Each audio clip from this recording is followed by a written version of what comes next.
कहते हैं बच्चों? ये जोर से बोलो। ये हलवा नहीं है, ये हलवा कह दिया, ये अरुआ कह दिया। अरुआ सुन लो, पर्ची ये थे। अगर तुम लोग इस पक्षी को सवेरे से अगर शाम तक भी देखोगे दादा, तो सुनो, तुम लोग इसकी 3 खूबी और जामे 3 करामात तुम लोग भैया लोगों पकड़ नहीं पाओगे, क्योंकि देखो तुम इसके बारे में राजा जानते नहीं। पर मैं बताऊंगा, सुन लो कि इस पंछी में 3 खूबी कौन सी होती है। पहली खूबी, पहली करामात घुमा देता है। जैसे किसी गाड़ी की स्टीयरिंग घूम जाती है, इसी प्रकार या की खोपड़ी घूम जाती है। दूसरी खूबी इसकी आंख में देखो तुम लोग, जो इसकी आंख का हीरा देख रहे हो काला वाला, अगर ये पक्षी दूर देख ले तो उसको ये चौड़ा कर देता है, नजदीक देखता है तो उसको छोटा कर लेता है। तीसरी खूबी इसमें क्या होती है, सुन लो, अम्मा ने एक सुनिए दादी, क्या देखो इसको मालिक ने कितनी कितनी बड़ी आंखें दी है, पर भैया लोगों इसको दिन में नहीं दिखता है। ये दिन का गरीब है, रात का राजा है। अगर रात में तुम धागा फेंक दो भाई सैनी साहब, ये पक्षी धागे को उठा कर ले जा रही है साहब। मेरा दादा खेत देखा वहाँ पे, देखो सुनो, बहुत से आदमी क्या करते, इस पक्षी को मार लेते, पकड़ लेते, कहते हैं यार भैया ये बहुत काम की चीज है, अगर तुम इसको ऐसे मार लो या ऐसे पकड़ लो, ऐसे मार मार के या पकड़ पकड़ के भाई सैनी साहब वो कमरा भर लेना, ऐसे ये कोई काम नहीं आता है। जब तक इस पक्षी की सिद्धि नहीं होती है, इसको मरघटी में जगाया नहीं जाता है। सुन लो, इसका ये बाल भी काम में नहीं आता है। मेरे उस्ताद ने इसका जोड़ा पकड़ा था, जोड़ा, एक जे बैठा और एक जे रखा हुआ मेरे पास, पर इसका मांस पास मेरे पास बहुत थोड़ा सा बचा दादा, मैंने बांट दिया। जब इसकी सिद्धि करी इसने 51 बात बताई थी, पर मैं 51 बात नहीं बताऊंगा, 4 बात बताऊंगा। 2 बात अब सुन लो और 2 इसकी तुम बाद में सुनना। इसने कहा था बाबा दिन के समय तो मैं जंगल में रहता हूँ, रात हो जाती है, सुन लो, किसी के घर पे जब मकान पर आकर मैं बैठ जाता हूँ, उस घर पे मैं बैठ के रोता हूँ। अनजान आदमी मेरी आवाज को नहीं पकड़ सकता कि कोई उल्लू रो रिया है कि कोई बच्चा रो रिया है। इसने कहा बाबा उस घर से मैं खाली हाथ नहीं जाता हूँ। बहुत सी भाई बहन क्या करती हैं, अपने बच्चन के फटे पुराने कपड़े दादा बाहर सुखा देती हैं। रात होती है, ये पंछी जंगल से उड़ के आ जाए, किसी बच्चे का या भाई बहन का इसको कपड़ा मिल जाए, ये अपने लंबे पंजे में बड़ी चोंच में कपड़ा को ऐसे फंसा कर ले जाए। ये बात गलत नहीं है दादा, सही है। तुमने देखा नहीं पर सुना होगा कि उल्लू कपड़े ले जाता है, कपड़े को पहनता नहीं है, कपड़े को ये खाता नहीं है, कपड़े को ऐसी जगह डालता है, सुन लो, कि जहाँ मुर्दे मसान जलते हैं, उधर कपड़ा गलता है, फटता है, इधर अपना पहलवान जैसा बच्चा या भाई सूख सूख के ऐसा लकड़ी जैसा हो जाता है। डॉक्टर को इतने पैसे खिलाना दादा, बीमारी का इलाज करेगा पर भूत मसान का नहीं। बाबा ने बताया अगर ऐसा पंछी किसी बच्चे का कपड़ा ले लिया तो इसका मांस ले लियो बेटा, तावीज में टुकड़ा करके भर दियो, उस आदमी को दे दियो।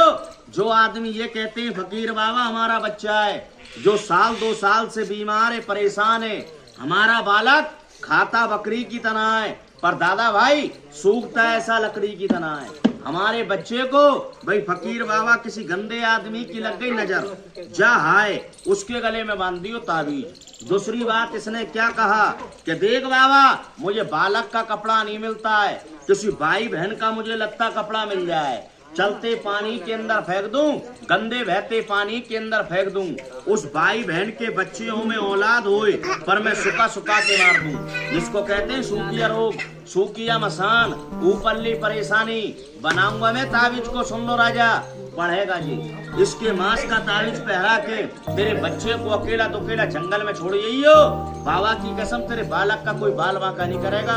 अगर उल्लू का ताबीज गले में होगा तो बनाऊंगा मैं, पढ़ेगा जी। और ये देखो ये ताबीज कैसे पढ़ेगा, अपनी चोंच से उठाकर। लोचाई मत लो दादा, मेरी बात को सुनो। लेने वाले तो इसको देख कर ही बनवा लेते ताबीज कि भाई इसका ताबीज हमें बना दे, अपने बच्चन के बांधेंगे, घर में रखेंगे। और देखो दूसरा सामान मैं ये डालूंगा, इसको तुम सब लोग जानते हो, इसको रत्ती चिरमटी कहते हैं भाई सैनी साहब, गोमची कहते हैं। ये 3 प्रकार की है, लाल काली सफेद। अगर जंगल खेतन में जाओगे ये लाल मिल जाएंगी, सफेद मिल जाएंगी, पर ज्यादा लाल सफेद नहीं काम आती है, ये काली काम आती है। किस काम आती है, लो इधर देखो।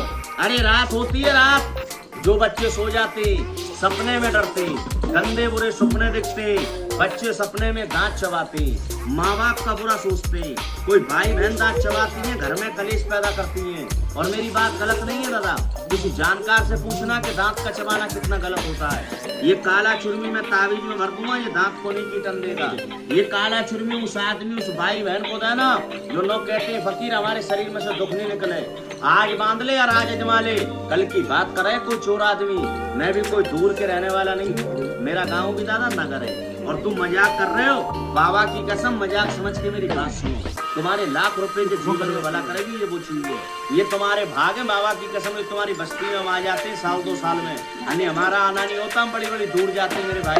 ये वो ताबीज नहीं है जो तेरे दर आते जादूगर बाजीगर खून वाला चाकू वाला खेल लगा दिया, ऐसा लोहे का ताबीज दे 10, 20, 50 रुपए का।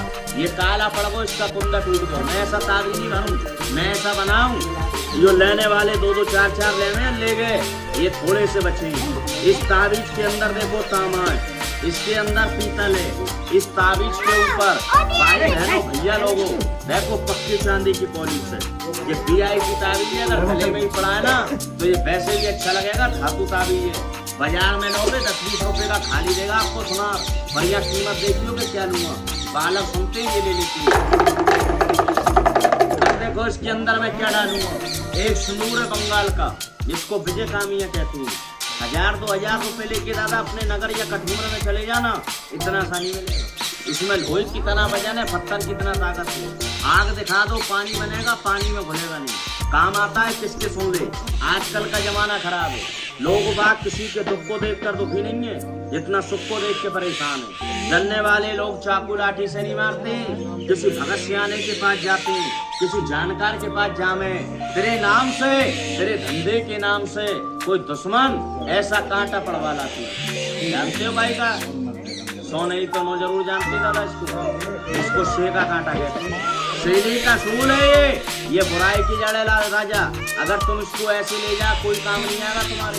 गलत कब होता है भाई सैनी साहब, हो ये तेरे नाम से, तेरे धंधे के नाम से ये पढ़ गया, चोरी छुपके तेरे घर में, मकान में, दुकान में ऐसे करके लग गया। तुम बोलोगे यार भाई इसके लगने से घर गिर जाएगा, घर नहीं गिरता है साहब, इतना हो जाता है घर में भाई भाई के लिए बने जूता मार। 100 कमा लो, 200 का नुकसान, दूल्हे की आग बुझ जाती है पर घर का कलेश नहीं जाए। अगर ऐसा किसी दुश्मन ने तेरे घर में कराया, सुन ले बाबा की कसम, एक कटोरी पानी ले लेना, इस ताबीज को तुम 7 बार यूं पानी में धोना, ताबीज घर मकान की चौखट से बांधना, पानी के छींटे तेरे घर में, मकान में, दुकान में लगा। अगर तेरे घर का कलेश खत्म हो जाए तो मेरा नाम मत लियो, ये बाबा साईं के नाम से 2 अगरबत्ती जला दी। तो मानियो कोई फकीर आया था हमारी बस्ती में और कोई जुआ ताबीज दे दिया था, और ताबीज बाबा की कसम बात नहीं सुनते लोग। जानकार आदमी तो इस पक्षी को देखते, ये सामान को देखकर 2-2, 5-5 ताबीज मेरे से पैसे भरवा लेना। और आज आप लोग मेरी ईमानदारी और बेईमानी देखते हो, क्या कीमत लूंगा, बालक सुनेंगे ये ले लेंगे। तुम्हारी बस्ती में तो मेरा यूं आना हुआ है कि ये यात्रा खड़ी है ये मंदिर पे। दादा भाई मैं यात्रा में आया था, पर थोड़ा उन्होंने खाना पीना बना रहे टाइम है उनमें, तो इस वजह से अपनी बस्ती में चलाया। दादा भाई अन्नी हमारा कहाना होता है, उल्लू का ताबीज बाबा की कसम भाग से मिलता है, जिसके भाग में दे समंदर का जाग, हड्डी पत्थर नहीं है, पंसारी की दुकान पे मिलेगा। पर लाता कौन है कि जिसका कान बहता है। तुमने दवा करी है दादा, दुआ समझ के करो, किस काम आवे कि जिसका कान बहके सर चले। आधा सीसी का सर में दर्द है, दवा करिए, दुआ समझ के करो। फिर निकलने से पहले बिना टोके ये ताबीज को गले से बांध दिए। यह जिंदगी का बहता कान ऐसे सूखेगा जैसे धूम में कपड़ा सूखता है। लो बात मेरी खत्म, लास्ट बात है सिर्फ पढ़ने वाले बच्चों के लिए, फिर तुम भी जाना दादा, मैं भी चला जाऊंगा। लास्ट बात है ये भोजपत्र, पहले जमाने को कागज, पहले जमाने में कागज नहीं था, इस पे लिखाई पढ़ाई हुआ करती थी। बड़े बड़े पढ़े लिखे लोग डायरी किताबों में रखते हैं विद्यावान कागज, काम में आवे किसके सुन ले, जो आदमी के कहे फकीर बाबा मेरा बालक।